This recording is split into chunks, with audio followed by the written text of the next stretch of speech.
Hello everyone, this is रश्मि। स्वागत है आपके अपने चैनल rashmi@JRF गुरु पर। तो जैसा कि हमने डिस्कशन स्टार्ट किया था, but due to the voice I am recording this session, जहां हम डिस्कस कर रहे हैं complete solution of June 2025 paper.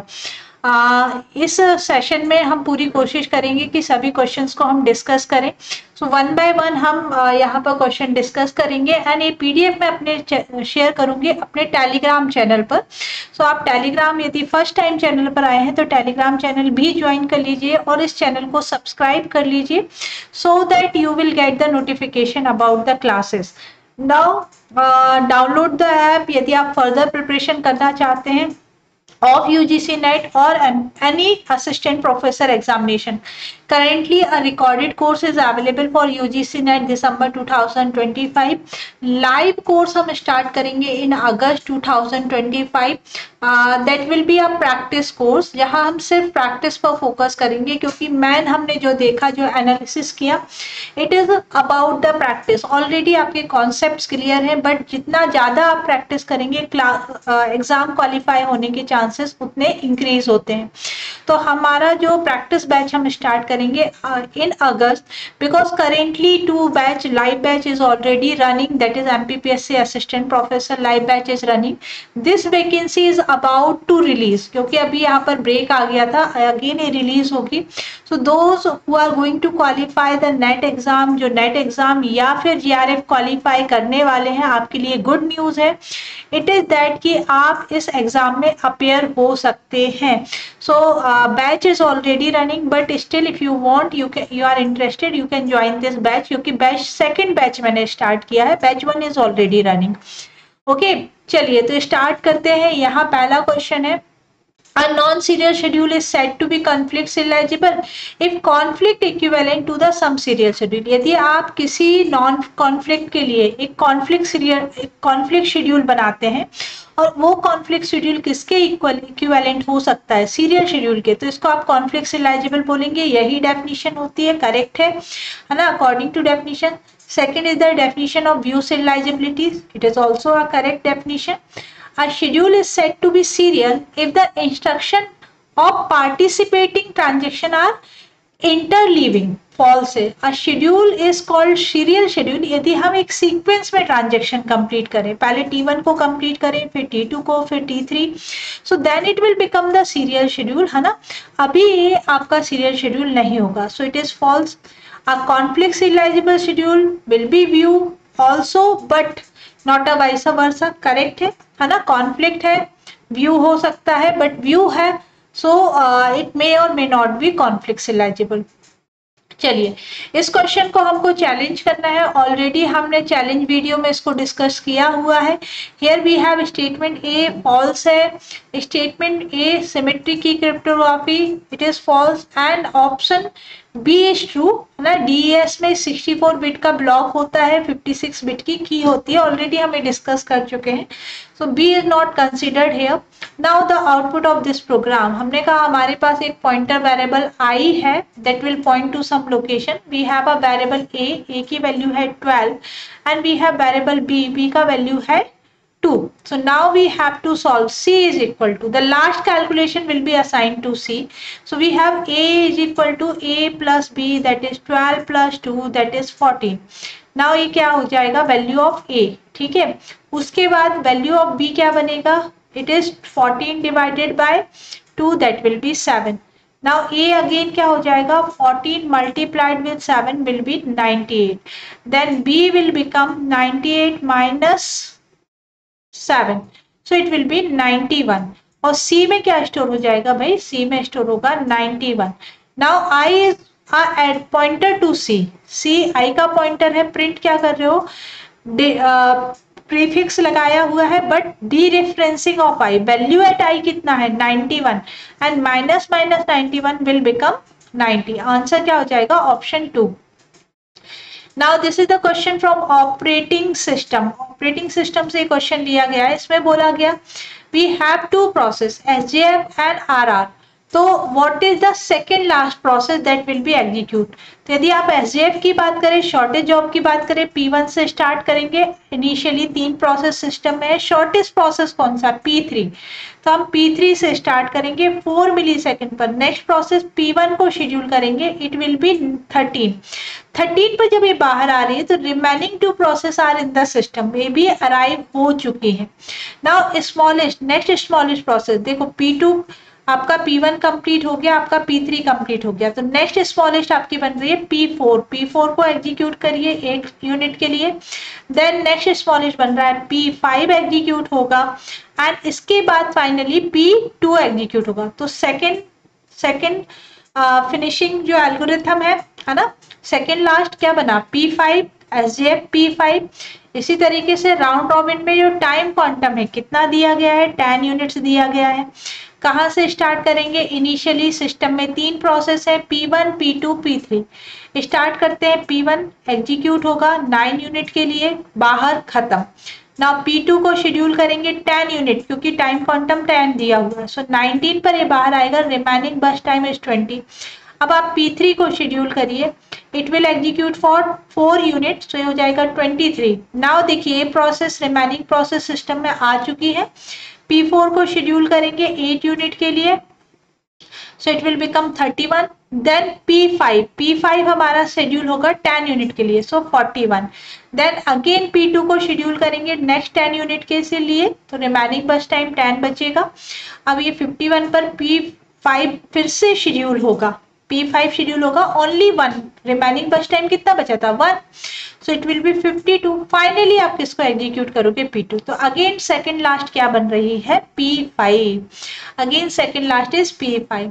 Now देखिए इस क्वेश्चन में what will be the output of following C program for I is equal to, देखो I का इंक्रीमेंट 1 हो सकता है, it is incremented by 2, so it can be 3, and next it will be 5, but 5 is less than 5, condition false। तो हमें I की working करना है 1 and 3 के लिए। When I is 1, J initialise होगा 1 से, कंडीशन है 1 is less than 1, कंडीशन होगा false, हमारा कुछ भी प्रिंट नहीं होगा। Next time I will become 3, again J is 1, condition है 1 is less than 3, ट्रू। सो हम प्रिंट करेंगे किसकी वैल्यू को, प्रिंट करेंगे J की वैल्यू को, so it will get printed 1। Now J is incremented by 2, so J will become 3 is less than 3, condition false, not working, stop होगा। Output सिर्फ क्या मिलेगा, 1। ठीक है, आउटपुट आपको क्या मिलने वाला है, 1। नाउ देखिए क्वेश्चन ऑलरेडी एक प्रीवियस ईयर क्वेश्चन है, that is greatest common divisor, है ना। ये आपका क्या बन रहा है, greatest common divisor.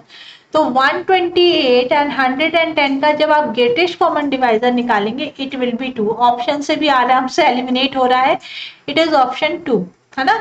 Now type 3, type 2, type 1, type 0। Type 0 unrestricted, type 3 regular. Okay, regular is most restricted, या तो सिंगल टर्मिनल या नॉन टर्मिनल। तो देखिए सबसे पहले यदि हम बात करें, this is what single terminal left hand side पर, और राइट हैंड साइड पर एनी कॉम्बिनेशन, ये क्या बन जाएगा, दिस इज योर CFL, है ना। टाइप 2 इज CFL एंड ये हो जाएगा CSL। तो आपका B इज 1, है ना, CFL ये हो जाएगा। ग्रामर मैंने क्लास में सारा लिख कर दिखाया था आपको। नाउ देखिए next is what, context is given, lambda and beta is a context, so it is context free grammar। C is 2, ठीक है, ऑप्शन 2 मैच हो गया, ऑप्शन 3। फिर उसके बाद type, this is what, any combination on the left hand side and right hand side, so it is nothing, it is unrestricted grammar. And most restricted grammar, only 1 terminal और non terminal, है ना। तो ये variable होगा आपका, और ये क्या हो जाएगा, variable is followed by a terminal और a single terminal.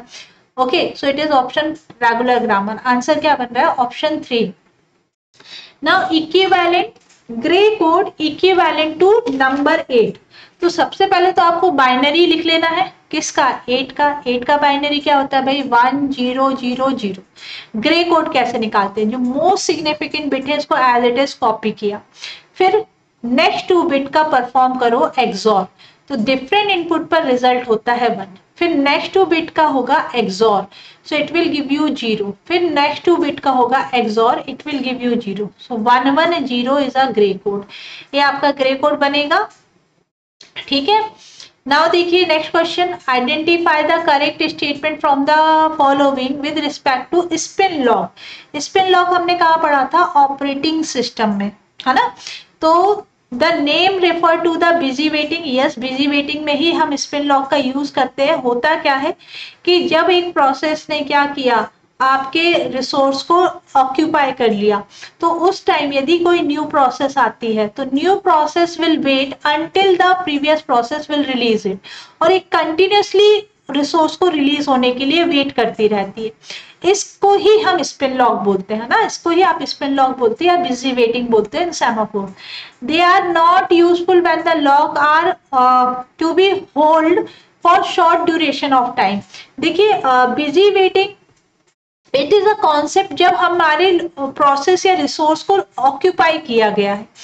It is may be for short duration, it may be for the long duration. It may require multiple context switch when the process wait. तो भाई देखिए context switch होते ही नहीं है, process continuously wait करती रहती है, इसीलिए इसको स्पिन लॉक बोला जाता है ना। And they are often employed on uniprocessor, ऐसा जरूरी नहीं है, it is not relevant to processor, it is just a concept कि when one process has required resource, तो उसने क्या किया, रिसोर्स को ऑक्यूपाई किया है, और another process is waiting for it, continuously waiting for it. चलिए नेक्स्ट क्वेश्चन देखिए, if P denotes she is intelligent, P is she is intelligence and she is happy, given below are the statement. If she is intelligent then she is unhappy. Unhappy क्या बन जाएगा, negation of Q, negation of Q, तो ये बन गया P negation of Q। Option 2 eliminate C and D, ठीक है। अब बात कर लेते हैं next, she is neither intelligent nor happy, ना तो वो इंटेलिजेंट है और ना ही हैप्पी है, तो ये आंसर क्या बनेगा, ऑप्शन 1 एलिमिनेट कर दीजिए, option 2 is okay, option 2 already eliminated है, ऑप्शन 3 में नॉर हैप्पी, ऑप्शन 4 आपका एलिमिनेट हो जाएगा, ऑप्शन देखिए सारे ऑप्शन एलिमिनेट हो चुके हैं, ऑप्शन 3 आपका आंसर बन रहा है, ठीक है।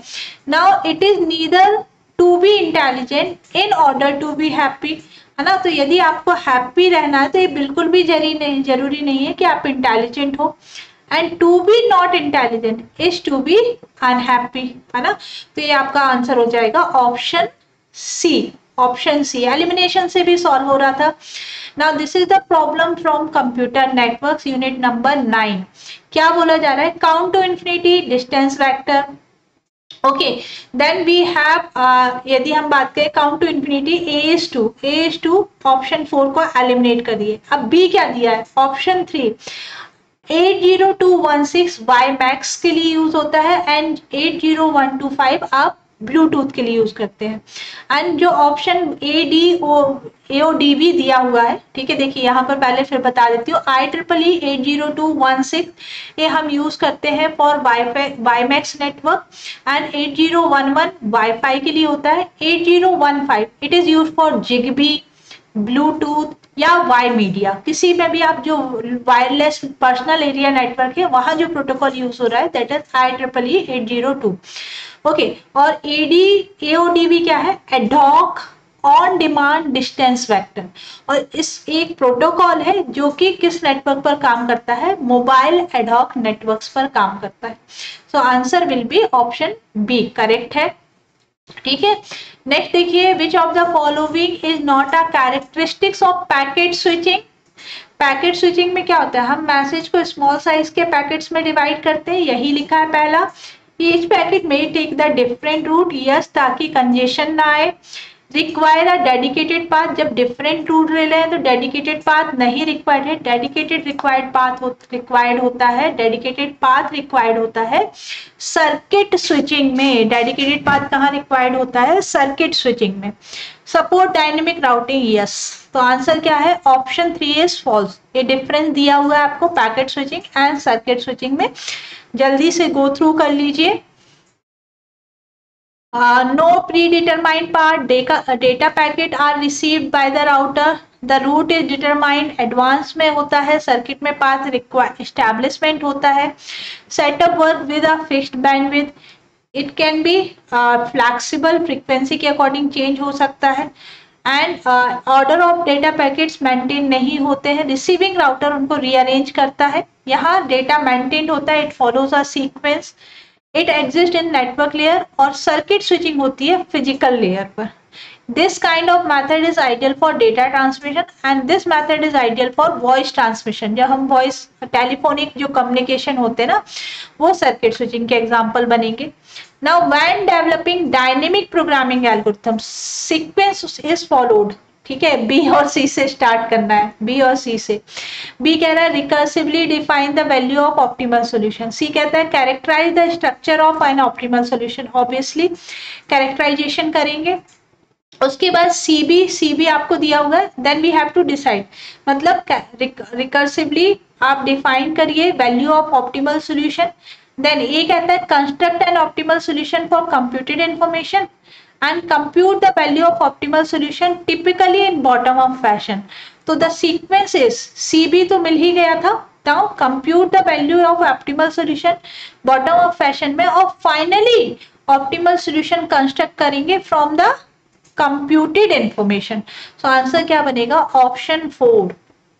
Again match the table, equivalence partitioning, software engineering, unit number 6, equivalence partitioning, black box. Black box में क्या होता है भाई, ये पार्टीशन में डिवाइड कर देता है, जो भी इनपुट सेट आप देते हो ना उसको वैलिड पार्टीशन में डिवाइड किया, A2 ऑप्शन एक अलग करिए, B और 3, B3 है, boundary value, forces on the limit, हाँ बाउंड्री पर भी चेक करिए, ये बाउंड्री वैल्यू में बोला जाता है।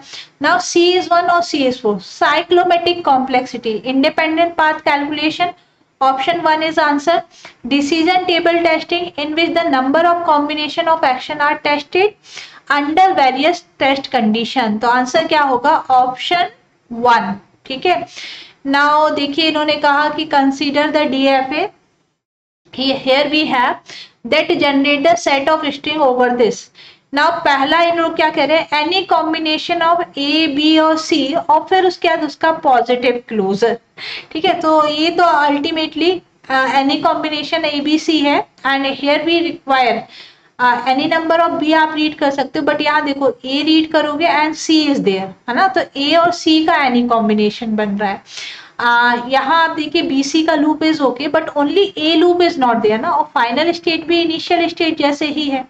सो ए क्या बनेगा आपका, you can read single A, any number of A, but वापस आप सी रीड करके आ रहे हो, वापस आप सी रीड करके आ रहे हो, वापस आप सी रीड करके आ रहे हो। So this is what option 1 is not possible.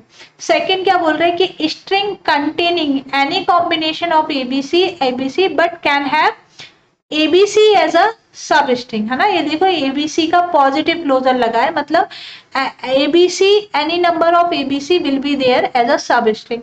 तो मैं यदि यहाँ पर देखूँ तो मेरी जो स्ट्रिंग जनरेट हो रही है, इट कैन जनरेट A और C, है ना, A और C जनरेट हो सकती है, यस हो सकती है।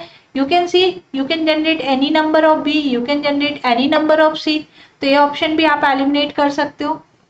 Set of all the string ABC but ending with C, again वही। अब आप यहाँ पर देखिए, यदि हम कोई स्ट्रिंग रीड कर रहे हैं, ए रीड करिए, देन बी रीड करिए, वापस बी रीड करके आप यहाँ आ सकते हो, तो it is not always ending with B. Answer क्या बच रहा है, set of string all having even count of substring ABC, यदि ABC रिपीट होगा so it will be have even count, it will have even count, है ना। तो यहाँ पर DFA it can accept epsilon each complete loop corresponding to the ABC, even number of ABC will be there। चलिए again एक question देखिए, अच्छा question है, TOC यूनिट 8, है ना, यूनिट 8।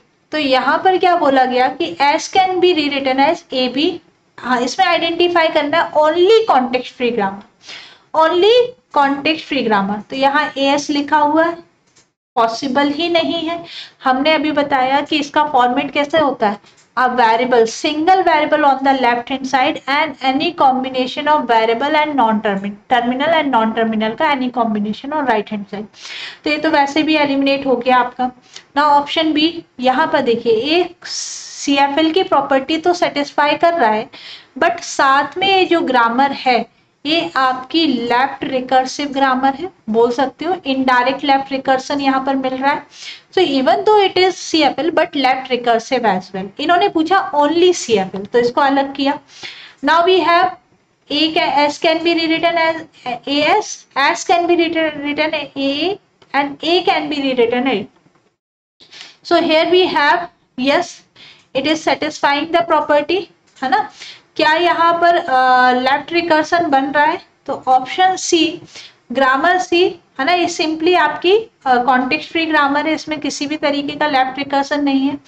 इट इज अगेन आपकी क्या है, सिंगल टर्मिनल सिंगल वेरिएबल और लेफ्ट हैंड साइड पर any combination of variable and terminal हमें लिखते थे।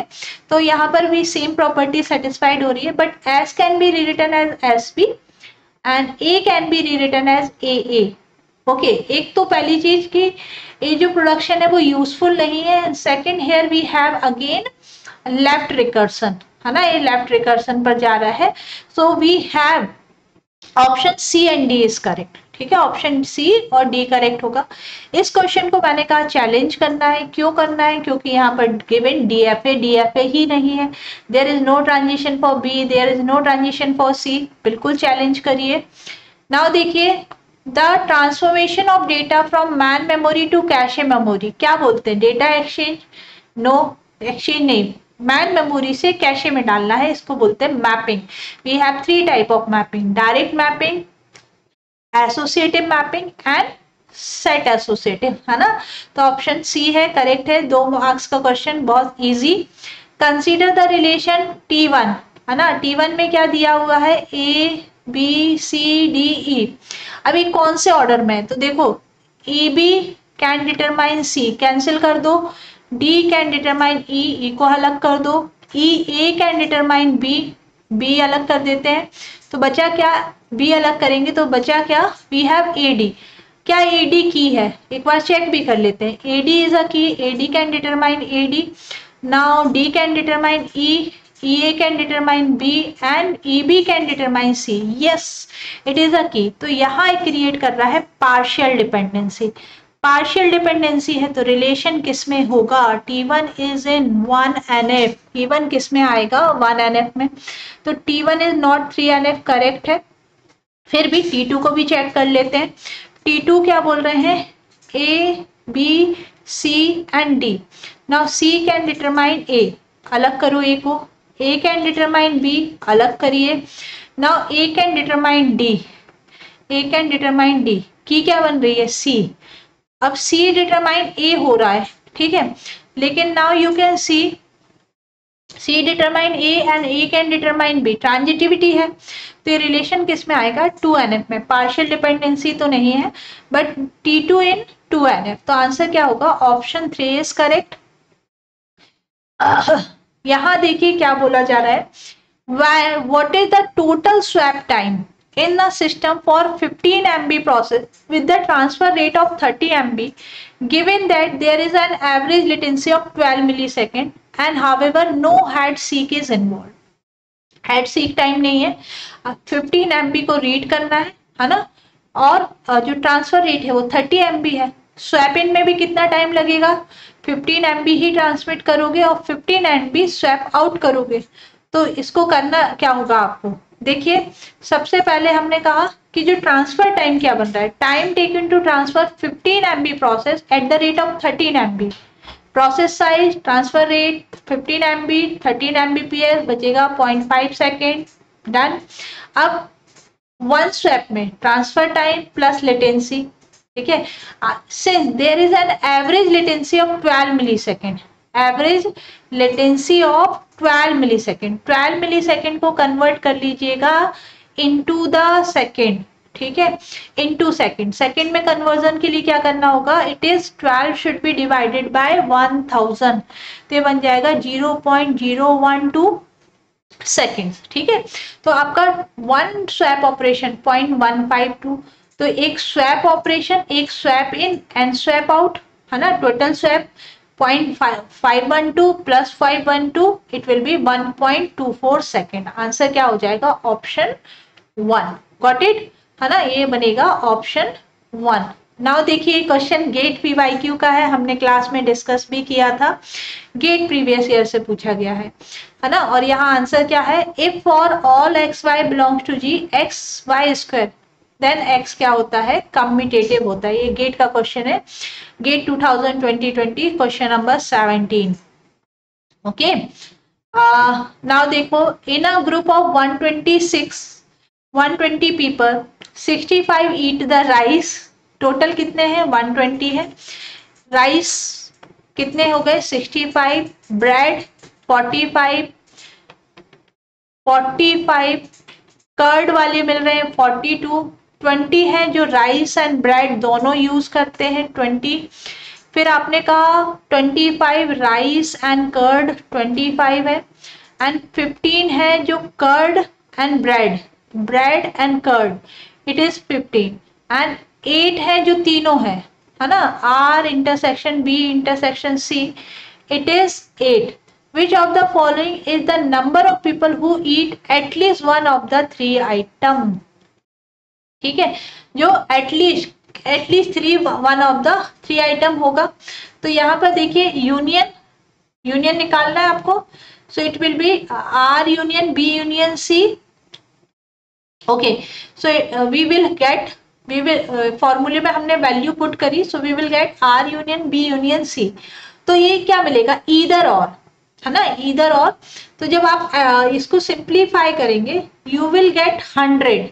So number of people who eat the at least one of the 3 item is 100। Answer आपका यहाँ पर गिवन है 100। ठीक है, नेक्स्ट क्वेश्चन देखिए, मैंने पूरा सॉल्व नहीं किया, आप वैल्यू पुट करेंगे, सिंप्लीफाई करेंगे, इन तीनों को ऐड किया, यू विल गेट 150 -20 -25 -15, है ना, इन तीनों को मिलेगा 60 और +8, so 120 -60 +8 92 +8 will be 100। आंसर होगा 100। Question from software engineering, reliability, देखो उल्टा सॉल्व करते हैं, ability to transfer the software from one organisation और hardware and software environment to another, portability क्या हो गया, D is 1 ऑप्शन 2। आगे चेक करें, सही है, बिल्कुल सही है। नाउ देखिए, capability of software to maintain its level of performance under stated condition for stated period of time, इसको हम बोलते हैं, it is known as the reliability, कितने टाइम तक तो सॉफ्टवेयर वर्क करेगा ना। Relationship between the level of performance of software and amount of resource used, efficiency, है ना, एक इसकी डेफिनेशन बन जाएगी efficiency, effort needed to make modification including correction, improvement and all, it is maintainability। खत्म, answer हो जाएगा आपका, ठीक है, C is 4। yes, now this is the match the table from computer network। Digital signature क्या होता है, asymmetric encryption, confirm the authenticity, signature हमेशा ऑथेंटिसिटी के लिए होते हैं, इंटीग्रिटी के लिए होते हैं। Hash function, it produce the fix size of digest, correct है। AES क्या है, AES सिमेट्रिक की क्रिप्टोग्राफी है, RSA asymmetric key cryptography algorithm है। So we have digital signature, ठीक है, hash function produce the fix size, AES it is symmetric key, RSA asymmetric, option 2। Very good. Next question देखिए, question है, इसको आप challenge कर सकते हैं, yes this could be challenge. So here we have relation R A B C D and E, इसमें F is missing और यहाँ पर F दिया हुआ है, बाकी यदि आप सॉल्व करेंगे आंसर इजी आता है, PYQs है, but we can challenge this question, है ना, इस क्वेश्चन को भी चैलेंज किया जा सकता है। Now longest common sub sequence कैसे फाइंड करते हैं, मैंने कहा ऊपर लॉन्गेस्ट लिख लो 3 2 4 1 2 और यहाँ दिया है 2 4 3 1 2 1, हम ऑप्शन से सॉल्व करेंगे, 2 1 2 3, ये 2 हो गया 1 हो गया, 2 3 पॉसिबल ही नहीं है ना, 2 3 इज नॉट पॉसिबल। फिर चेक कर लीजिए 1 3 2 1, सो 1 से स्टार्ट करा है 1, उसके बाद 3 है ही नहीं मैचिंग के लिए, कभी भी क्रॉस करके आगे नहीं आना है, सीक्वेंस आगे ही बढ़ेगा, 2 3 2 2 1, सो we have 2 then 3 then 2 and then 1, yes 2 3 3 2 1 is possible। फिर 2 3 1 2, ठीक है, क्या पॉसिबल है? वैसे तो लेंथ 4 हमको मिल चुका है। वी हैव 2 देन 3 देन यदि आप 1 के लिए जाते हो तो again you do not have 2 for matching but 1 is not there for matching, है ना। तो ये लॉन्गेस्ट कॉमन सीक्वेंस ऑप्शन 3 होगा। The write operation in IO operation does the following. Write operation IO में क्या करता है? Data transfer IO to memory या data transfer memory to IO। तो राइट है, राइट मतलब फंक्शन ने राइट करना है, तो IO से कहाँ जाएगा, सॉरी मेमोरी से कहाँ जाएगा, IO पर राइट होगा। ऑप्शन 2 आंसर होगा। ठीक है, नेक्स्ट क्वेश्चन देखिए। Computer need to process each instruction with the following sequence of step. Calculate the effective address, fetch, decode, repeated question है, पीवाईक्यूज आप कह सकते हो, है ना। तो यहाँ पर सबसे पहले फैच होता है इंस्ट्रक्शन, बी से स्टार्ट करिए, ए और सी को अलग करिए, बी के बाद ए और सी, तो बी के बाद कैलकुलेट द इफेक्टिव एड्रेस, फिर सी बोलता है decode the instruction, so we should go for decoding. Decoding के बाद इफेक्टिव एड्रेस कैलकुलेशन, फिर fetch the operand and execute. Option C is the answer. यहाँ आंसर क्या है? ऑप्शन सी करेक्ट है। नेक्स्ट क्वेश्चन देखिए। Once the process is allocated CPU and executing which of the following event could not occur। जब आप process को execute कर रहे हैं तब क्या पॉसिबल नहीं है? Process could issue IO request, और IO रिक्वेस्ट के बाद ये कहाँ जाती है? वेटिंग क्यू में, है ना, वेटिंग क्यू में, ना कि रेडी क्यू में। The process could create the new sub process and wait for the termination। yes, ये तो पॉसिबल है। Now the time slice of process expires or it may join the ready queue। waiting queue में नहीं जाती है, जैसे ही time slice खत्म होता है वापस ready queue में। And the process is forcibly removed from the CPU and put into the waiting queue due to the arrival। इसमें भी आप ready queue में डालते हो। So सिर्फ क्या A B पॉसिबल है बताया था, A C D is not possible। Answer होगा D. Now in a relational database which of the following is correct। again ये previous year है, गेट 2022 का। a relation with 2 attribute, है ना, always BCNF होता है, करेक्ट है। फिर if all the attribute or relation are prime then the relation is in 3NF होता है, ये भी पढ़ाया था। every relation has at least one of the non prime attribute। every relation have at least one prime attribute। फिर BCNF decomposition it preserve lossless dependency, है ना, lossless नहीं होते BCNF but dependency preserving may be और may not, है ना। तो ये आंसर ये भी फॉल्स होगा। आंसर होगा option 1। Arrange the process of virtualization in cloud environment, है ना, क्लाउड एनवायरनमेंट का वर्चुअलाइजेशन करना है। तो क्लाउड एनवायरनमेंट आपको पता है कि सबसे पहले हाइपरवाइजर इज अ सॉफ्टवेयर जिसकी हेल्प से वर्चुअल एनवायरनमेंट एस्टैब्लिश किया जाता है ना। वर्चुअल मशीन फिर क्रिएट करते हैं ओवर दैट। तो वी हैव ए बी और ए सी। रिसोर्स ऑलोकेट, पहले मशीन क्रिएट करो, फिर रिसोर्स ऑलोकेट करो एंड फिर वर्चुअल मशीन आपकी रन होगी। तो A B C D is the answer. सबसे पहले हाइपरवाइजर इंस्टॉल होगा, वर्चुअल मशीन क्रिएट होगी, रिसोर्स ऑलोकेट होंगे and then virtual machine run on isolated workload. A B C D. Now देखिए, ये तो हमारे नोट्स से डायरेक्ट पूछा गया था और डेफिनेटली जब मैंने पढ़ाया था बोला था कि ये सीक्वेंस बेस्ड बन सकता है। तो यहाँ देखिए क्या सीक्वेंस होता है, फाइल सिस्टम ऑर्गेनाइजेशन का, है ना। ये फाइल सिस्टम से है, ऑपरेटिंग सिस्टम का क्वेश्चन है। Operating system, application program, application के बाद यहाँ पर मेंटेन होता है लॉजिकल फाइल सिस्टम। ई से स्टार्ट कर रहे हैं, लॉजिकल फाइल सिस्टम, फिर फाइल ऑर्गेनाइजेशन, फिर बेसिक फाइल, फिर आईओ कंट्रोल, फाइनली हम डिवाइस तक पहुंचते हैं। सो this is what the sequence, है ना। फिर maintaining a graph in memory by the means of matrix, इसको आप क्या बोलते हो? तो देखो, जब आप मैट्रिक्स बनाते हो, मैट्रिक्स को कैसे स्टोर करोगे? इन द फॉर्म ऑफ अरे। और अरे क्या होता है? सीक्वेंशियल रिप्रेजेंटेशन होता है, खत्म, है ना। तो option D is the answer. Now देखिए, which of the following are the example of data encoding.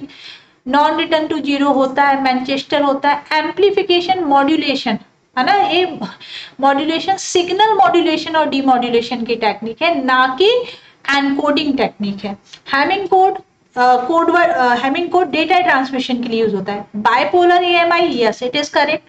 तो आंसर क्या होगा? ABE, option 4। Very good. Next question देखिए फ्रॉम कंप्यूटर ग्राफिक्स यूनिट 3, ठीक है। Oblique projection, cavalier projection, cabinet and orthographic projection. तो जब हम ऑब्लिक प्रोजेक्शन की बात करें तो angle between projector and plane it is not equal to 90 degree ना, 90 डिग्री नहीं होगा। तो आपने कहा when the angle between projector and the plane projection is not equal to 90, नहीं बनता है ऑब्लिक प्रोजेक्शन। परपेंडिकुलर नहीं होता, ऑब्लिक होगा। Cavalier, no foreshortening on perpendicular line, है ना। So cavalier when the direction of projection chosen that there is no foreshortening, ये cavalier है 45 degree. Cabinet, foreshortening may happen, है ना, तो ये ऑप्शन आपका फोरशॉर्टन होगा। एंड ऑर्थोग्राफिक में आप किसी भी डायरेक्शन से चेक करो, it will give the plane projection, है ना, टॉप व्यू, साइड व्यू, इस तरीके से जो आपके व्यू जनरेट होते हैं ऑर्थोग्राफिक। आंसर 2 है। Now this is again from operating system, ठीक है। Address space, collection of logical address is called the address space. अब वर्चुअल एड्रेस, लॉजिकल एड्रेस दोनों ही कंसीडरेबल है, बट ठीक है। इन्होंने क्या दिया हुआ है जो आंसर, एड्रेस स्पेस की डेफिनेशन है, बोल रहे हैं कि virtual space is address space. Basically होता है कि logical address space is also known as the virtual address space, और लॉजिकल एड्रेस का जो कलेक्शन होता है वो एड्रेस स्पेस कहलाता है, ठीक है। नेक्स्ट आया मेमोरी स्पेस। तो मेमोरी स्पेस क्या हो जाएगा, फिजिकल एड्रेस, इसमें कोई डाउट ही नहीं है। कैशे मेमोरी एसोसिएटिव मेमोरी होती है ना, कैशे मेमोरी आपके एसोसिएटिव होती है। Segmented memory they are saying it is logical addressing होती है, सेगमेंटेड प्रोग्राम में लॉजिकल एड्रेसिंग होती है, ठीक है। Now we have software engineering, cohesion, पहले भी इस टाइप का कॉन्सेप्ट पूछा गया है, बट थोड़ा सा मेहनत करवाई गई है कि बेटर देन प्रोसीजरल क्या होंगे। So if you know the sequence, यदि हम सीक्वेंस देखें तो देखिए प्रोसीजरल के बाद आता है communicational, sequential and functional. Communicational, sequential, functional are better than procedural. Temporal, logical and coincidental, CLT, PCSF, ऐसे याद किया था हमने, CLT, PCF। प्रोसीजरल के बाद आ जाएगा communicational, sequential and functional. Communicational, sequential ढूंढो, functional, communicational, sequential and functional itself, है ना, ये भी आ जाएगा आपका। Better than procedural is functional, so we have CSF। Answer होगा option ABD। Very good. Next question देखिए, the process followed in order to find difficult, unknown, hidden information about software system, reverse engineering, है ना, software को तोड़ फोड़ कर देखो और उसके डॉक्यूमेंट प्रोड्यूस करो, दैट इज रिवर्स इंजीनियरिंग। ना कंप्यूटर नेटवर्क्स क्या बोल रहे हैं, कंट्रोल्ड एक्सेस, जहां पर कोई भी डिवाइस डायरेक्टली मीडियम को एक्सेस नहीं कर सकती, there is some protocol to be follow. Reservation system, polling system, token passing, ये 3 अप्रोच है जिसमें हम कह सकते हैं कंट्रोल्ड एक्सेस प्रोटोकॉल है, ये कंट्रोल्ड एक्सेस प्रोटोकॉल है, A, B and D, ठीक है। ये तो सब पढ़ा हुआ आया था। और ये देखिए, ये तो क्वेश्चन ही हमारे PPT से लिया गया। If the Indian team wins then it is raining, पहले तो एग्जांपल दिखा दूं, ये प्रोपोजिशन लॉजिक का PPT है। Find the converse, contrapositive and inverse. If it is raining then the home team win, यहाँ पर सिर्फ क्या लिखा है, इंडियन टीम लिख दिया होम की जगह। तो पहला क्या है, हम शुरू करते हैं। If it is raining then Indian team will, ये क्या बन गया, कंडीशनल स्टेटमेंट, है ना, कंडीशनल है, C is 4। इसके बाद देखिए इनवर्स क्या होता है, तो इनवर्स, पहले कन्वर्स क्या होता है, P implication Q then Q implication P। मतलब if it is raining, if home team win then it is raining, ठीक है। इफ होम टीम विन, क्योंकि आपने कंडीशन क्या लगाई है, if it is raining then Indian team win, Indian team win होती है तो then it is raining, this is converse, ये converse है। फिर if the Indian team does not win then it is not raining, मतलब ये भी not Q हो गया, implication not P, क्या बना, contrapositive, है ना, ये क्या हो जाएगा, it is contrapositive। and if it is not raining, then it does not win, तो ये बन जाता है inverse, ठीक है। तो ये देखिए contrapositive, पहले तो converse, और इनवर्स कैसे लिखते हैं, If the statement if P then Q, then inverse will be if not P then not Q, है ना. So if it is not raining, the Indian team does not win. And contrapositive, negation of Q, negation of P. So if home does not win, then it is not raining. Option correct है. अब यहाँ पर देखिए UDP header, इसके पहले इन लोगों को चाहिए होता था IP4 वर्जन, IP वर्जन 4, है ना. और अब क्या चाहिए, अब चाहिए यूडीपी हेडर. बहुत आसान है यूडीपी हेडर खैर सॉल्व करना, क्योंकि हमें पता है इन्होंने सोर्स एड्रेस पूछा है. यूडीपी हेडर में सिर्फ 4 फील्ड है. सोर्स पोर्ट स्टार्टिंग की 16 बिट, स्टार्टिंग का 16 bit, then you have destination, फिर उसके बाद आपसे लेंथ पूछा जा रहा है, एंड देन दिस हेक्साडेसिमल. ये 4 मिलके आपका 16 बनाएंगे. तो CB84 का आपको क्या लिख लेना था, बाइनरी बनाकर, सॉरी इसके आपको मैग्नीट्यूड कैलकुलेट करना है, क्योंकि आपको सोर्स पोर्ट नंबर बताना है. तो सबसे पहले तो इसको बाइनरी में कन्वर्ट कर लीजिए. बाइनरी के बाद आप बाइनरी से कर सकते हो डायरेक्टली हेक्साडेसिमल, सॉरी हेक्साडेसिमल से ही कर सकते हो, है ना. सो C इज व्हाट, C होता है 12 से मल्टीप्लाई करो, C 6 पावर 3. B होता है 11 से मल्टीप्लाई करिए 6 पावर 2, 8 से मल्टीप्लाई करिए 6 पावर 1, एंड 4 से मल्टीप्लाई करिए 6 पावर 0. सो आप जब सॉल्व करेंगे इट विल बी 52,100. ठीक है. नेक्स्ट 4 ये डेस्टिनेशन, ये आपका क्या था, डेस्टिनेशन पोर्ट. फिर नेक्स्ट 4 बिट क्या था, लेंथ, एंड नेक्स्ट 4 बिट क्या था, चेकसम. ठीक है, याद रखिएगा. ये देखिए अगेन फ्रॉम द नोट्स, ये सारे नोट्स मैंने आपको पढ़ाए हैं. सबसे पहले बाउंडेड सम कैसे लिखते थे, मिनिमम ऑफ 1 या membership value of X in A and B का सम, जो भी मिनिमम होगा वो आंसर होगा. बाउंडेड डिफरेंस में मैक्सिमम ऑफ 0 या मेंबरशिप वैल्यू का एडिशन -1, ये होता है. और एल्जेब्रिक सम का फॉर्मूला, ये सारे हमारे नोट्स में हमने पढ़ाया हुआ है. It is given by membership value of A plus membership value of B minus membership value of A into membership value of B. तो देखिए पहला ऑप्शन क्या है, intersection. It is minimum of this, A is 4, यहीं पर खत्म था वैसे तो क्वेश्चन. फिर B that is bounded sum, it is max of min of, है ना, min of this. Bounded sum max of 0, ये बाउंडेड डिफरेंस है, और एल्जेब्रिक सम की ये डेफिनेशन है. ओके तो मैंने पहले ही बोला था कि इंटरसेक्शन यूनियन कई बार पूछ चुके हैं. अब ये सारे टॉपिक भी पढ़ लेते हैं. In a pack of 42 card, 3 cards are chosen one after other.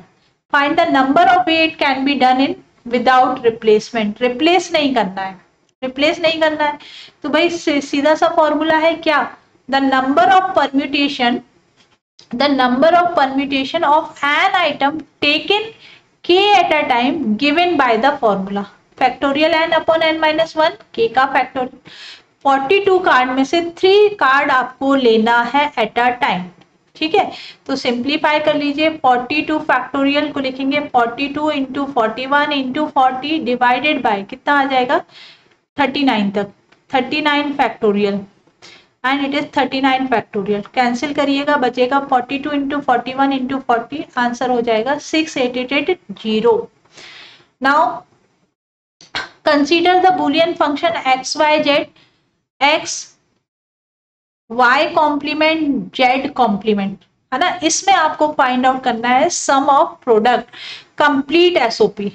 कैसे, शॉर्टकट से सॉल्व करें. इसको लिख सकते हैं एक्स, डी मॉर्गन से सॉल्व कर लीजिए, बन जाएगा y complement plus z complement. क्या बचेगा, x y plus z complement. क्या लिख सकते हैं, x y and x z complement. X Y को उठाइए, है ना, जेड मिसिंग है, एक्स वाई फिक्स रहेगा. एक बार जेड होगा और एक बार जेड कॉम्प्लीमेंट ले लेना है.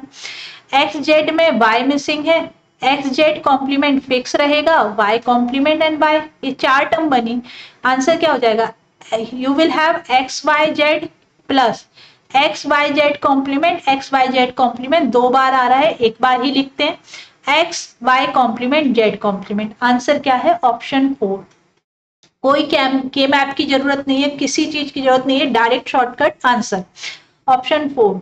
नाउ अगेन देखिए the lowest coupling to highest coupling, increasing order बताना है, lowest coupling to highest coupling. अब यहाँ पर एक कपलिंग और आई है, एक्सटर्नल कपलिंग। एक्चुअली जब हम देखिए हाईएस्ट कपलिंग मतलब वर्स्ट कपलिंग, हाईएस्ट कपलिंग का मतलब क्या है, वर्स्ट। वर्स्ट कौन सा होता है, कंटेंट कपलिंग, है ना। वी स्टार्ट विद कंटेंट, है ना, तो ये दो ऑप्शन तो आप एलिमिनेट कर दीजिए, it is the worst, but highest coupling कहलाएगा।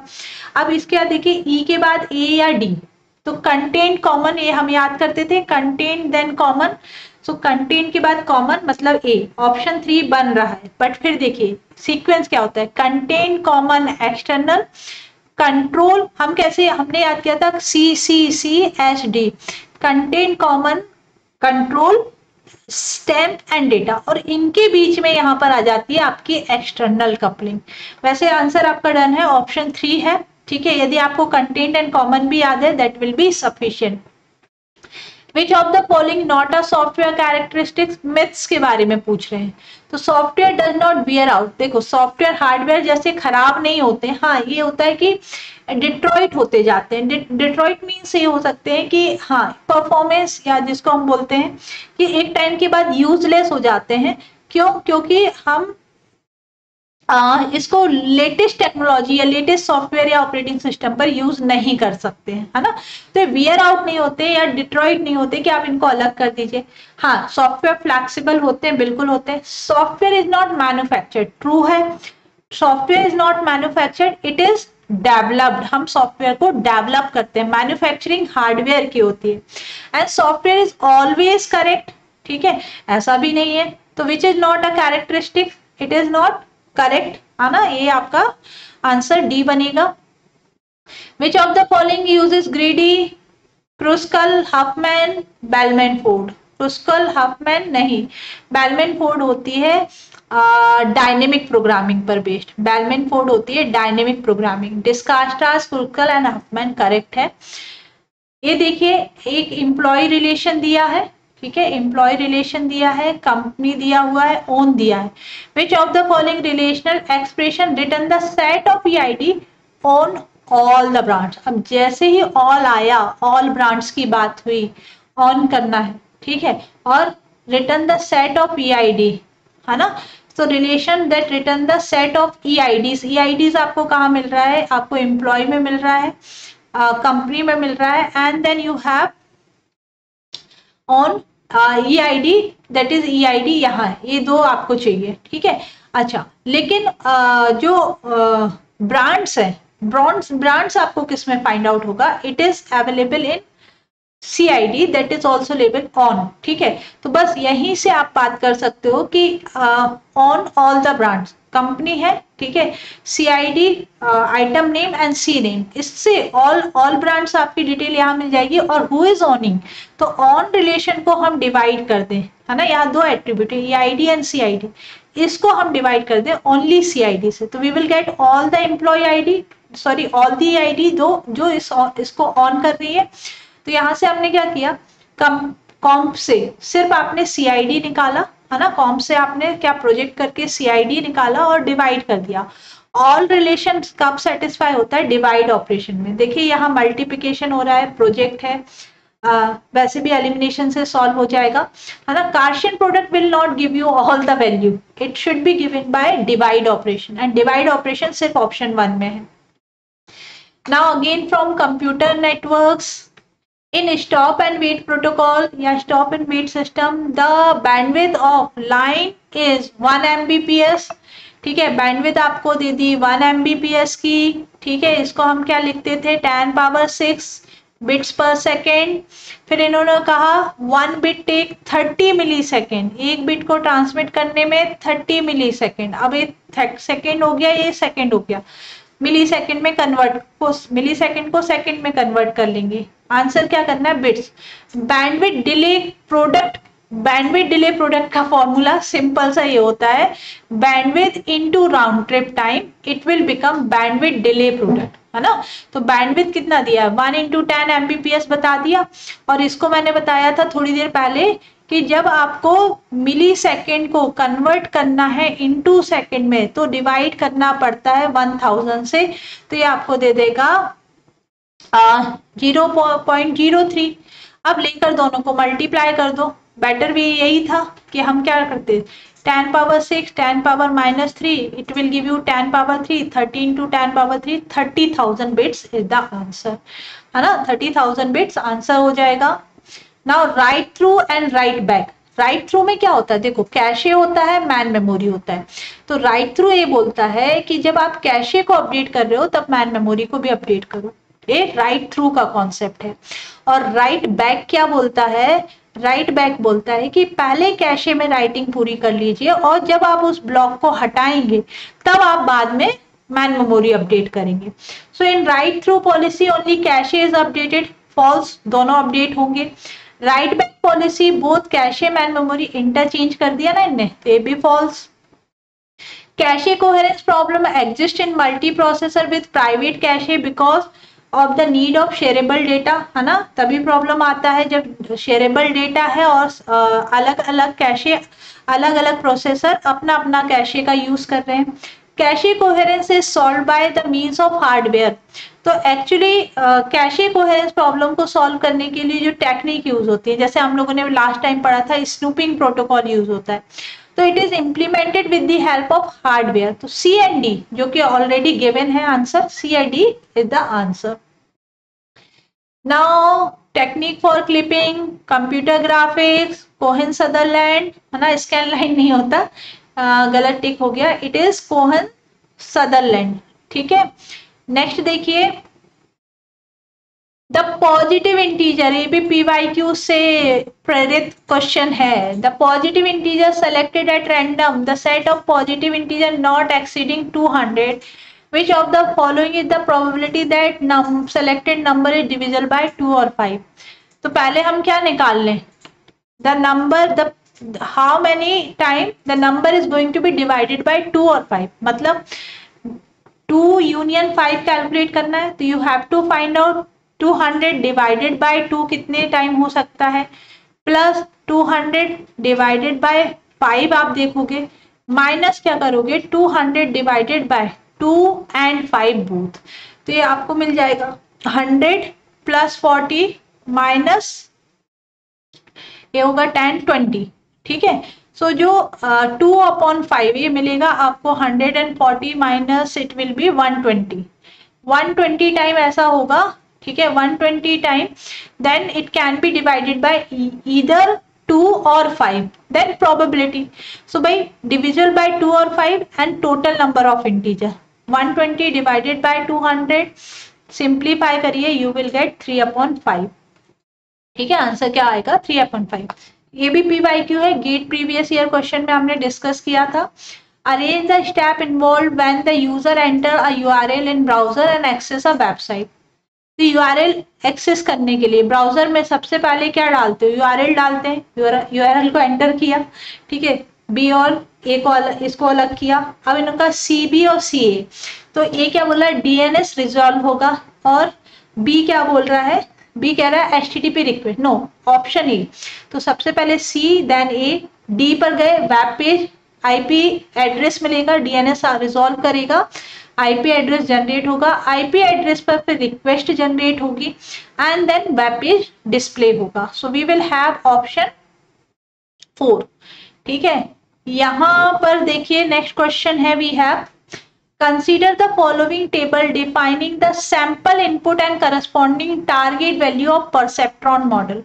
sample number x1 x2 and target value is given, ठीक है, and weight initial weight is 0 0। अब ये कह रहे हैं कि what shall be the value of updated weights after applying the sample s1 to s4। s1 से स्टार्ट करना है, कहां तक जाना है s4 तक, इनिशियल वैल्यू 0 0 है, s4 तक क्या हो जाएगी, फिर given the initial value is w1 0 and 0, learning rate 0.1 है and bias is not involve, ठीक है, तो थीटा लेने की जरूरत नहीं है, activation function is given here, ठीक है। इन्होंने कहा यदि आप y ऑब्जर्व करते हो तो रिजल्ट y इनपुट यदि 0 है, ग्रेटर देन 0 है तो आउटपुट क्या 1 होगा, और y इनपुट यदि लेस देन 0 है तो आउटपुट क्या बनेगा 0 बनेगा, दैट्स इट, ठीक है। चलिए स्टार्ट करते हैं। सबसे पहले इन्होंने क्या बोला, फॉर सैंपल S1, ये हम लोगों को ये सारा इंफॉर्मेशन गिवन है, ठीक है, ये सारा इंफॉर्मेशन गिवन है। अच्छा, यहां पर ये चीज पता रखिएगा, the weight update rule for perceptron is given by W new equal to W old plus learning rate multiplied with target minus observe, है ना, टारगेट माइनस ऑब्जर्व, ये एरर बनती है इनटू इनपुट। तो सैंपल S1 के लिए x1 0 था, x2 0 था, टारगेट भी 0 था, initial wait W1 W2 given है। तो y इनपुट कैसे निकालेंगे, आपको पता है x1 into W1 plus x2 into W2, तो 0 इंटू 0, 0 इंटू 0, रिजल्ट इज 0, है ना। That is since the activation function is not defined for 0, तो हम इसको 0 ही अज्यूम कर लेते हैं, क्योंकि यहाँ पर ग्रेटर के लिए दिया है, लेस के लिए दिया है, बट लेस देन के लिए, इक्वल टू के लिए आपको कोई भी केस नहीं दिया, तो हमने 0 ही अज्यूम किया। एरर कितनी हो जाएगी भाई, टारगेट भी क्या है 0 है, अचीव भी 0 हुआ, तो एरर 0 हो गया। वेट अपडेट इस फॉर्मूले से करेंगे, W ओल्ड W1 का ओल्ड कितना था 0 था, लर्निंग रेट 0.1 है, टारगेट 0 था, माइनस ऑब्जर्व 0, तो it will B 0, and input क्या है, तो इनपुट आपका यहाँ पर है 0, ये अभी आपने कैलकुलेट किया, input Win is 0, so it will B W1 में कोई भी चेंज नहीं हुआ, W1 0 ही है। इसी तरीके से जब आप W2 के लिए कैलकुलेशन करेंगे इट विल बी 0, तो after S1 W1 and W2 की वैल्यू में कोई भी चेंज नहीं है। अब आ जाते हैं सैंपल 2 पर। सैंपल 2 x1 0 है, x2 0 है, टारगेट 1 है, करेंट वेट क्या हो जाएगा W1 0 and 0। Again input calculate करें, कैसे कैलकुलेट होता है अभी बताया था, W1 x1 plus W2 x2, 0 into 0, है ना, 0 into 0 and 1 into 0, it will B 0। तो ये अगेन हम 0 लेकर चल रहे हैं। एरर कैसे निकालते हैं, टारगेट है 1, इनपुट आ रहा है 0, सो 1 minus 0 is 1, so weight update करना होगा, W1 plus old value learning rate error multiplied with input, so it will be 0 again, and W2 आपका चेंज हो रहा है, it will be 0.1, ठीक है 0.1, तो ये देखिए नया मिल गया आपको। इसी तरीके से आप sample 3 and sample 4 continuously calculate करिए। W सैंपल 2 का जो वेट मिला उसको आप सैंपल 3 में यूज करेंगे, एंड सैंपल 3 का जो आपको वेट मिलेगा उसको आप यूज करोगे सैंपल 4 में, so final answer will be this, ठीक है, ये आपका फाइनल आंसर बनेगा। नाउ ये क्वेश्चन डेटा स्ट्रक्चर से बहुत सिंपल है ना, A plus B multiply D, then you will have exponential EF, है ना। जल्दी से सॉल्व करें तो इसको लिख सकते हैं AB प्लस मल्टीप्लाई D, इसको एक्सपोनेंशियल ही रहने दो, उसको लिख लो EF माइनस, इसको लिख सकते हैं AB plus D multiply exponential EF minus, and then AB plus D multiply EF minus exponential, option D, है ना। सिंपल क्वेश्चन आया था। नाउ देखिए, it is from operating system, बहुत सारे मैच द टेबल थे from operating system, clustered page table, hierarchical page table, segmentation, inverted page table. Inverted table में हम क्या करते हैं, फ्रेम की एंट्री करते हैं ना। तो यहाँ पर देखिए सबसे पहले क्लस्टर्ड पेज टेबल, जब हम स्पार्स एड्रेसिंग यूज करते हैं, मतलब अलग अलग लोकेशन के एड्रेसिंग हमको करना है, तो उस केस में क्लस्टर एड्रेस स्पार्स टेबल का यूज कर सकते हैं। Hierarchical generally consider inappropriate for the 64 bit architecture, ठीक है कोई बात नहीं। सेगमेंटेशन सपोर्ट करता है यूजर व्यू, इससे ही आपका आंसर सॉल्व हो जा रहा है। And inverted page table have entry for the frame, है ना, रियल पेज फ्रेम की एंट्री होती है। तो इन दो ऑप्शन से आपका सॉल्व हो रहा है। ये है PYQ 2017 का, कई बार हम सॉल्व कर चुके हैं। Arrange the following type of testing in correct unit integration, acceptance and testing, है ना। एक्सेप्टेंस को वैलिडेशन भी आप बोल सकते हो, sorry system, and acceptance finally आपका मेंटेनेंस में चला जाएगा, ठीक है। So we will have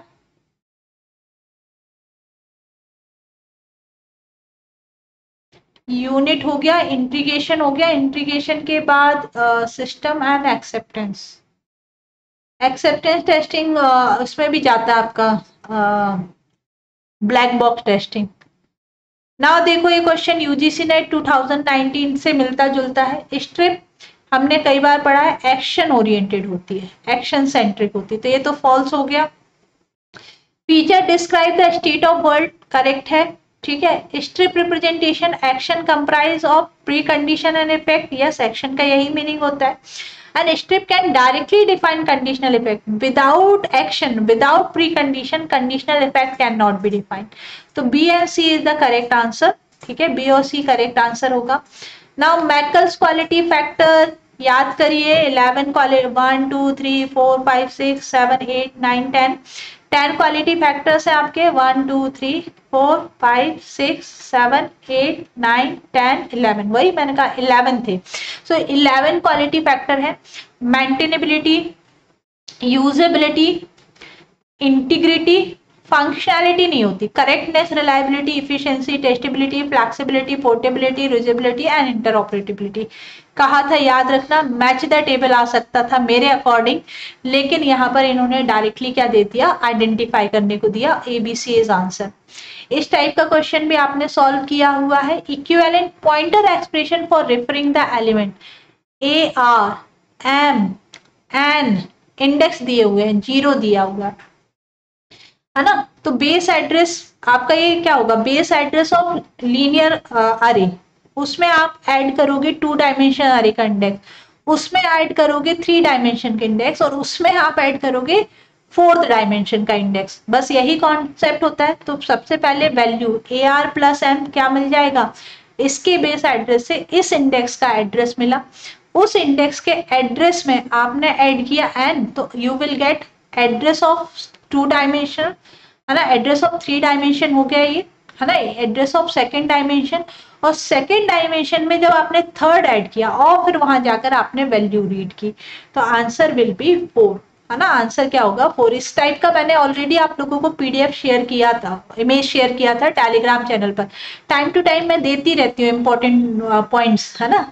which of the following is correct in pthread soft again operating system. pthread क्या है, pthread आपका thread implementation system POSIX standard में डिफाइंड है, तो ये POSIX स्टैंडर्ड को विच इज करेक्ट, है ना, तो it refer to POSIX standard, it standard define API for the thread creation only, this is a specification for the thread behaviour not a implementation. Yes, pthread, Java thread, है ना, ये सारी आपकी क्या है, pthread, जावा थ्रेड, ये आपकी libraries है और इनकी हेल्प से आप थ्रेड क्रिएट करते हो। तो करेक्ट आंसर क्या होगा, option this, it is not in POSIX, ठीक है, pthread is not in POSIX।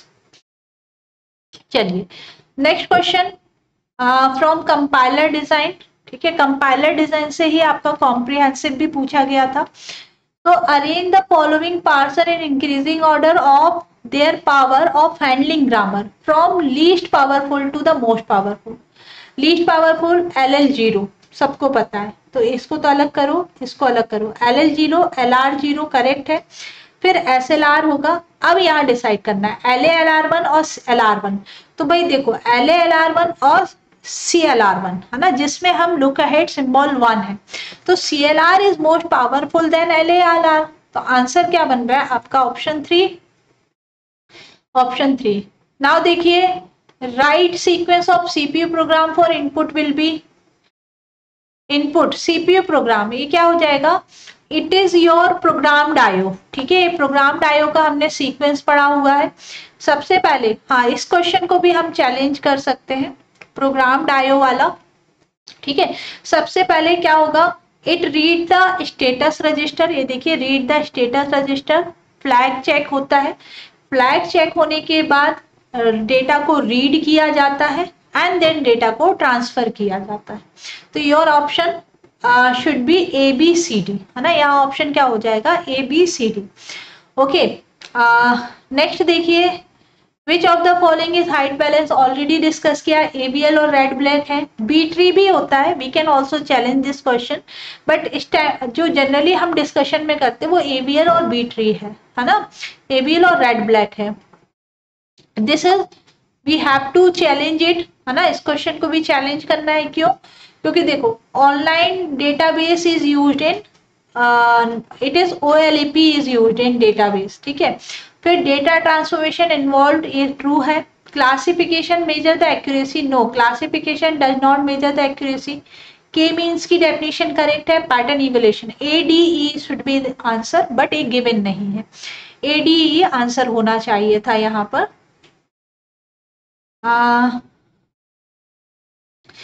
Next question देखिए, consider the following inter protection Linux, ये प्री बाईक्यू है, UGC नेट 2023 का, है ना, 2023 का। बस आंसर क्या था? सबसे पहले यूजर मोड प्रोग्राम होता है, फिर उसके बाद आपने बोला कर्नल होगा, कर्नल के बाद बॉटम, फिर top. So this is the sequence, ठीक है, increasing order.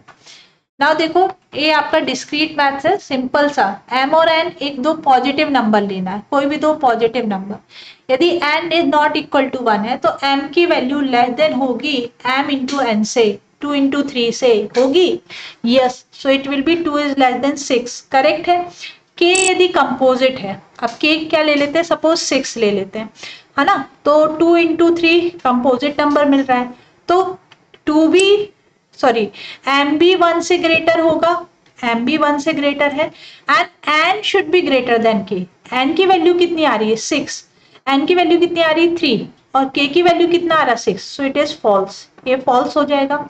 Now m into n, यदि दोनों का मल्टीप्लिकेशन कितना है, 1 है, तो m और n दोनों 1 होना चाहिए, करेक्ट है।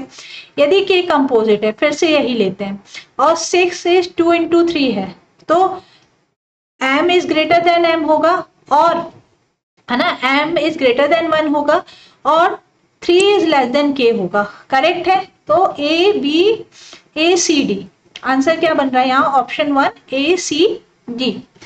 Now consider the operator used in C programming, इनको अरेंज करना है according to the precedence higher to lower, ठीक है, higher precedence to lower precedence. तो सबसे पहले हायर प्रेसिडेंस किसका है, less than sorry bitwise left and right operation, है ना, ये हायर हो गया, C से स्टार्ट करिए।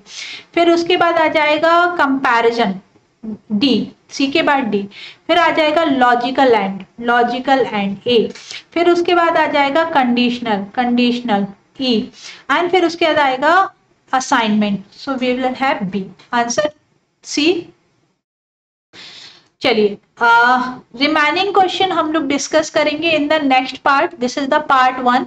मैं अभी आप लोगों को एक और अपडेटेड वीडियो देखती हूँ जिसमें हम चैलेंज क्वेश्चन डिस्कस करेंगे, and be subscribe the channel so that you will get the part 2 as well, क्योंकि in part 2 other than these question जो important चीजें हैं, that is your comprehensive question भी हमको यहाँ पर डिस्कस करने हैं।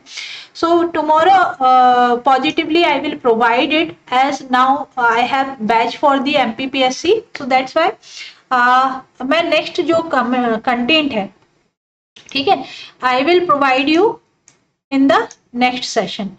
तो ये सारे कॉम्प्रिहेंसिव क्वेश्चन हम सॉल्व करेंगे, जिसमें आपका कंपाइलर डिजाइन से जो क्वेश्चन पूछा गया था, है ना, इसको भी हम डिस्कस करेंगे, this one, okay, go to and all. तो ये भी 3 एड्रेस वाला भी हम डिस्कशन करेंगे। Thank you everyone for watching this, do like and share with your friend, thank you.